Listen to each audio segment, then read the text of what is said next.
Basically Akhilesh ji का क्या है कि अखिलेश जी जब से सत्ता से बाहर हुए हैं, अखिलेश जी क्या कहते हैं क्या करते हैं किसी की समझ में नहीं आती। नीतीश जी अपनी मर्जी से राज्यसभा जा रहे हैं और वो राज्यसभा में जाके, क्योंकि नीतीश जी ने पहले ही कहा था कि मैं चाहता हूं कि मैं चारों सदनों में बैठूं, वो 3 सदन में बैठ चुके हैं, तो चौथे सदन में वो जाना चाहते हैं। अखिलेश जी को यही नहीं पता है, मुझे तो ये समझ नहीं आ रहा है।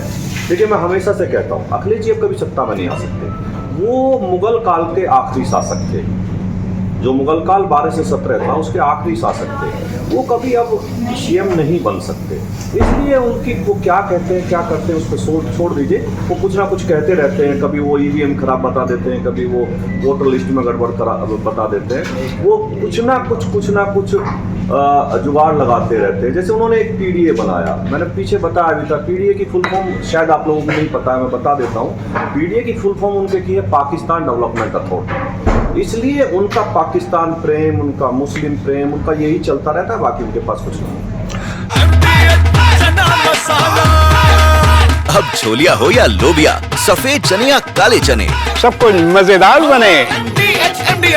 सर, ईरान इजराइल युद्ध हो रहा है, इस पर आपकी क्या टिप्पणी है? देखिए, ये युद्ध कहीं भी होना, भारत कभी भी युद्ध के फेवर में नहीं रहता, और भारत हमेशा ये चाहता है कि पूरी दुनिया में अमन शांति बनी रहे। भारत हमेशा चाहता है कि किसी भी तरीके से दुनिया में कोई जान ना जाए, कोई ना मरे।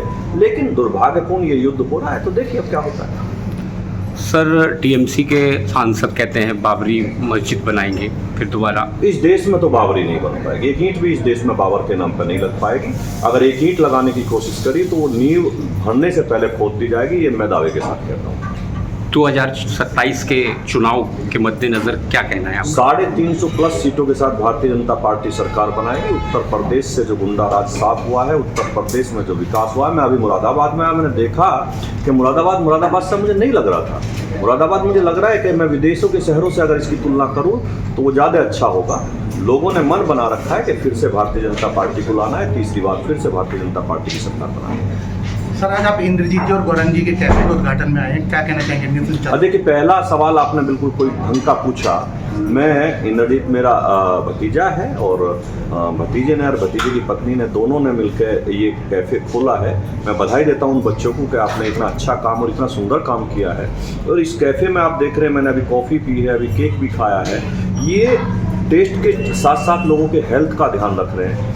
और हेल्थ, आज की तारीख में पूरी दुनिया में कहीं भी चले जाइए, आदमी खाने से पहले हेल्थ का ध्यान रखता है। इस कैफ़े में, क्रेजी कैट में बच्चों ने ध्यान रखा है कि लोगों की हेल्थ अच्छी रहे, उन्हें टेस्ट भी मिले। और मैं शुभकामनाएं देता हूं, बधाई भी देता हूं कि ये दिन दोगुनी रात चौगुनी तरक्की करेगा ये रेस्टोरेंट। और मुरादाबाद के लोगों के लिए ये बहुत अच्छा अवसर भी है। मैं तो ये कहूँगा कि ये बच्चे आके मेरठ में भी खोले और दिल्ली में भी खोले तो ज़्यादा अच्छा रहेगा। दादी के हाथों का जादू और खुशबू से महकता घर, माँ की मुस्कुराहट और खाने की सुगंध। MDH गरम मसाला, क्योंकि हर रिश्ता है स्वाद से जुड़ा।